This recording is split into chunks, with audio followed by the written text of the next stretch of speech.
Hello বন্ধুরা, ভালো আছেন? আজকে আমি পাট শাক ভাজা করব। পাট শাক ভাজাতে রসুন আর কালো জিরে ফোড়ন দিলাম, একটু ওয়েস্টার সস দিচ্ছি। পাট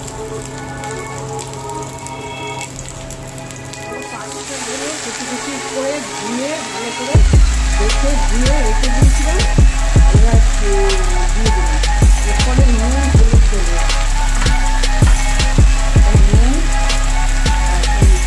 শাকটা সেদ্ধ হয়ে গেছে। এবার একটু সুজি দিলাম, কাঁচা লঙ্কা দিতে ভুলে গেছি। পার্শে মাছ রান্না করবো, একটু আমি নুন হলুদ দিয়েছি, একটু ভিনেগার দেবো। বরফের মাছ তো একটু আষ্টে গন্ধ আসে, আজকাল তো বেশিরভাগ সব ভেড়ির মাছ। আর একটু রসুন দেবো। আর এখানে পার্শে মাছের জন্য একটা মশলা করবো। এই লঙ্কা দিয়েছি, নুন দিয়েছি, হলুদ দিয়েছি, রসুন দিয়েছি, আর এই পটলগুলো ভেজে নিচ্ছি। পটলগুলো আস্তে আস্তে রেখেছি, 2 মিনিট ফিরে দিয়েছি। এটাতেও আমি রান্নাগুলোতে ওয়েস্টার সস দিই, এটাতেও আমি ওয়েস্টার সস দিই।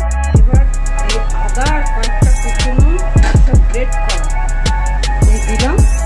আর এই যে মশলাটা যেটা পেস্ট করেছেন, একদম মিহি পেস্ট করিনি, ধুইতে ঘুরিয়ে একটু খিচখিচ মতো দেওয়ার এই কালো জিরে দিচ্ছি। এইগুলো মাছগুলো উঠে দিচ্ছি।